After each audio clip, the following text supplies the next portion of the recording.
She was already counting the money before my father's body was cold. I didn't know that then. I was still sitting in a hospital waiting room with a paper cup of lukewarm coffee, staring at the linoleum floor, trying to remember how to breathe. My father had been in surgery for 6 hours. A drunk driver had hit his car on the interstate, and the doctors told me the next 12 hours were critical. I had no one to call. My mother had passed when I was 9. I had no siblings. The only other person who shared my last name was currently driving to the hospital from her spa appointment, and she did not look like someone who had just gotten a phone call about her husband's accident. She looked like someone who had just gotten very good news. I noticed it the moment she walked through those sliding glass doors. Her mascara was perfect. Her lips were freshly glossed. She had changed into a black dress before coming, which struck me as odd, the kind of odd you notice but don't say out loud because you're still hoping you're wrong about a person. She hugged me stiffly, patted my back twice like I was a stranger's dog, and then walked straight to the nurse's station to ask about my father's condition. I told myself she was just being proactive. I told myself grief looks different on different people. I had been telling myself those kinds of things for 7 years. My father remarried when I was 23. I was old enough to form my own opinion about his new wife, and young enough that he still hoped I would come around. She was polished and charming at restaurants and family gatherings, the kind of woman who volunteers for things in public and doesn't do them in private. My father was 61, recently retired, and lonely in the quiet way widowers sometimes are. She was 49, twice divorced, and very aware of what my father had spent 40 years building. To be fair, she never screamed at me. She never called me names. What she did was more subtle and, in many ways, more effective. She would mention casually to my father that I seemed distant lately. She would forward him articles about adult children who resent their parents' new relationships. She would sigh when I entered a room, just barely audibly, just enough to create a temperature drop that only he and I felt. Over 3 years, she moved me to the perimeter of my father's life, one quiet step at a time, and she did it so gracefully that he barely noticed he was drifting. By the time I was 27, I was seeing my father for birthdays and Christmas. By 29, Christmas had gotten complicated.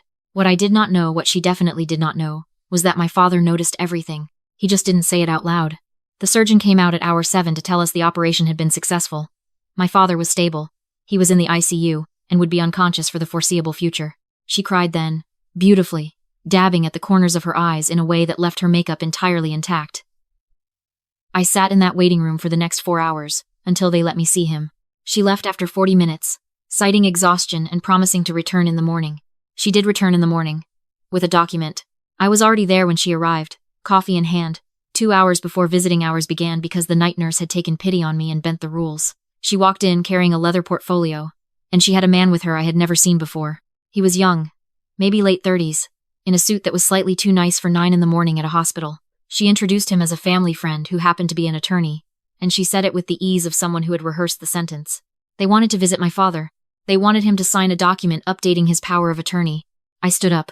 I said, clearly, that my father was unconscious, and on a ventilator, and not in any condition to sign anything. She tilted her head slightly, the way she always did when she was deciding how to handle me, and said that she was his wife, and had every right to handle his affairs. The attorney nodded along, adding something about spousal rights that I suspect he had also rehearsed. I asked to see the document.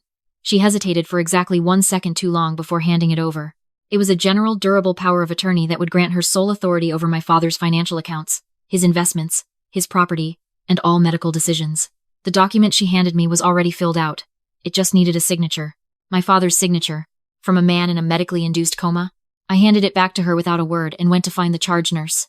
What happened next is the part I don't think she expected. The hospital had a protocol. It turned out that when a patient is incapacitated, and a family member raises concerns about documents being presented for signature, they note it. They flag the account. They call the hospital's patient advocacy office. The charge nurse was professional and calm and completely unmoved by my stepmother's explanation that this was routine estate planning. Within the hour, the patient advocate had spoken with both of us, and a note had been placed in my father's file. The attorney in the nice suit left quietly after that and did not return. She stayed. She sat in the waiting room, and she looked at me across the room, with an expression I had never seen from her before. It wasn't anger exactly. It was calculation. She was recalibrating, deciding what the next move was, and I suddenly understood that this was not the first time she had thought about this situation. She had planned for it. She was simply moving to the backup plan. I went home that night and called my father's actual attorney. His name had been in my father's phone contacts for years, labeled simply as his lawyer, and I had always assumed he handled real estate paperwork. What I learned in that 30-minute phone call rearranged everything I thought I knew about the past 3 years. My father had last updated his will 14 months ago. He had not told me. He had not told her. He had done it quietly, on a Tuesday afternoon, and the updated document was sitting in a fireproof safe in his attorney's office. The attorney, who had known my father for 2 decades and had an opinion about his second marriage that I could hear clearly underneath his careful legal language, said he was glad I had called. He said there were things my father had wanted me to know if something like this ever happened. He said he'd been waiting for the right moment. He asked me to come in the next morning. I did not sleep. The will was not complicated. My father had left the house he had bought in 1987 and paid off by himself, and refinanced once to help me through college to me. He had left his investment accounts to me. He had left her what the prenuptial agreement specified, which was a lump sum that was generous by most standards, and laughably small compared to what she had been expecting. My father had had a prenuptial agreement. She had signed it 6 weeks before the wedding. I had not known it existed. The attorney also showed me something else. Over the past 8 months, my father had been quietly documenting things. He had printed and saved 3 emails in which she discussed moving money between accounts with a financial advisor who was, it turned out, her ex-husband. He had noted 2 occasions when she had accessed his personal laptop without permission. He had kept a handwritten log in a small notebook, 3 pages, dates and observations, and the last entry was from 11 days before his accident. The last entry read, "She asked again about the beneficiary on the life insurance. I told her I would handle it." I don't think she believed me. My father had changed the beneficiary on his life insurance policy to me, 6 months prior. She did not know. His attorney had known all of this. He had been advising my father carefully, quietly, for over a year. My father had been building something not out of malice, not because he stopped loving her, but because he had finally, clearly, seen her. And he wanted to make sure that if he wasn't around to protect what he had built, it would be protected anyway. He had also written me a letter, 2 pages, in his handwriting, sealed in an envelope with my name on it. The attorney had been holding it for 8 months. I am not going to tell you what was in that letter because some things are not for an audience. But I will tell you that I sat in that leather chair in that attorney's office and I cried for 20 minutes. And the attorney handed me a box of tissues and waited, and it was the first time in 7 years I felt like my father and I were in the same room again. I drove to the hospital with a different posture than I'd had walking out of it the night before. She was already there, sitting with a coffee, wearing another carefully chosen outfit. She had brought flowers from my father's room, which I noted she had not done on any of the previous 3 days. She smiled at me when I walked in, the warm, practiced smile, and asked how I was holding up. I said I was fine. I sat down across from her. I did not look at the flowers. We did not speak about the attorney. We did not speak about the power of attorney document. We sat in that waiting room like 2 people watching a chess game from different sides of the board, and each of us knew exactly what the other one knew, and neither of us said a word. My father woke up on the 5th day. He was weak and could not speak clearly with the breathing tube, but his eyes were sharp. His eyes had always been sharp. When I walked into that ICU room and he saw me, he reached for my hand, and I held it. And he nodded one small, deliberate nod, like a confirmation, like he was saying, "You found out. Good." When she came in an hour later, his eyes did something different. They were still polite. He was not a man who made scenes, but they were the eyes of a man who has made a decision and is no longer uncertain about it. She visited daily. She brought him things, magazines he wouldn't read, snacks he couldn't eat yet. She held his hand and spoke softly and performed devoted wife so convincingly that the nurses commented on it. I watched her do this and I thought about the notebook in his attorney's safe and the letter with my name on it, and I said nothing. I was learning, slowly, that silence can be a form of patience. My father was moved out of the ICU after 9 days. He was moved to a rehabilitation wing. He was sitting up, speaking, eating soft foods, doing the slow work of recovery. His attorney visited him there, twice, for what he described in the visitor log simply as a legal consultation. She noticed the visits. She asked me what they were about. I said I didn't know. She started calling the attorney's office. His assistant noted the calls. She drove to the office once, unannounced, and was told that the attorney could not speak with her about a client's private matters. She came back to the hospital that afternoon and her jaw was tight in a way I had only seen once before, when she had asked my father to put her name on his investment accounts and he had said he'd think about it. On the 14th day of my father's hospitalization, she made her move. She arrived early, before I got there, and she had paperwork with her again. This time it was not a power of attorney. This time it was a deed, a quitclaim deed for my father's house, with her name as sole owner, already filled out. She told the floor nurse she just needed 5 minutes alone with her husband for something personal. What she did not know, what she had no way of knowing, was that my father's attorney had spoken with the hospital's patient advocate 3 days earlier. He had explained the situation. He had asked, on my father's behalf, that if she presented any documents for signature, the nursing staff was to follow a very specific protocol. Note the documents, do not leave her alone with the patient, and immediately contact both the attending physician and the patient advocate's office. They followed the protocol. She was 3 sentences into her explanation of the deed when the floor nurse stepped back into the room, followed by the attending physician, followed by the patient advocate. My father looked at the document in her hands. He looked at her, And then he said, in a voice that was still rough from the breathing tube, the first full sentence I heard him speak since the accident. "I think you should talk to my attorney before we discuss anything further." The room went very quiet. She looked at him the way you look at someone when you realize the version of them you constructed in your mind does not match the person actually standing in front of you. It was a long second. The physician was watching. The patient advocate was watching. The nurse was in the doorway. She asked who had put him up to this. My father said no one had. She looked at the patient advocate and started to explain that she was his wife, and this was a private family matter. The patient advocate said she understood and that she'd be happy to connect her with the hospital's legal resources. Then she said, very calmly, that presenting a deed for signature to a patient who had been flagged by name, flagged by incident, flagged from the first morning she arrived with a lawyer, was something that had already been reported to the hospital's compliance office. She asked what that meant. The patient advocate explained what that meant. She left the room. She left so quickly she forgot the deed on the bedside table, and the nurse picked it up with a gloved hand like it was evidence, which, in a certain legal sense, it was. I arrived 40 minutes later. My father told me what had happened in the careful, spare way he had always told stories, and when he got to the part about her face, he almost smiled. I held his hand and I told him about the letter. He said he was glad I had read it. We didn't say much else because we didn't need to.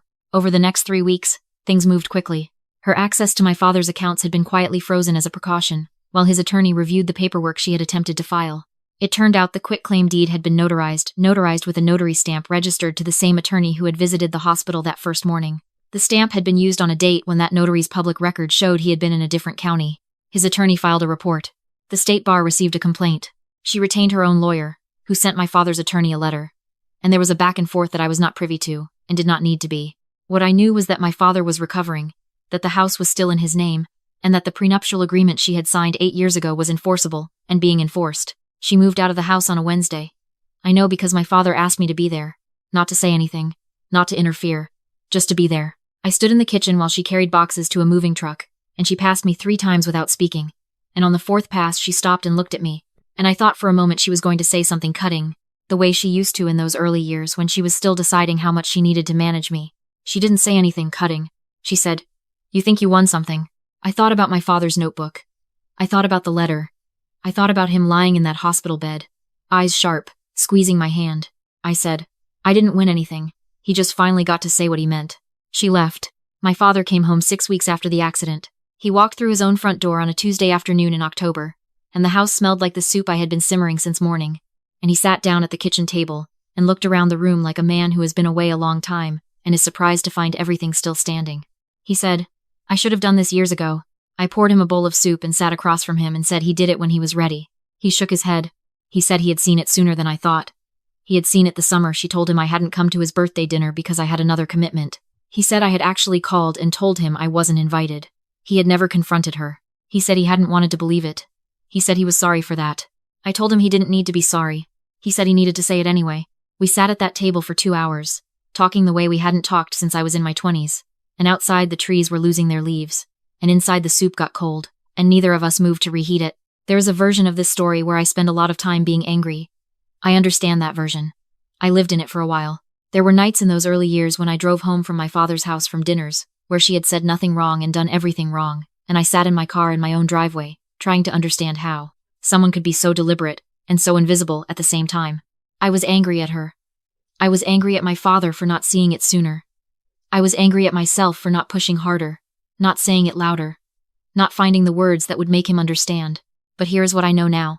People who do what she did, who move into spaces and quietly rearrange the furniture of someone else's relationships, they count on the fact that you love the person too much to make them choose. They count on your patience.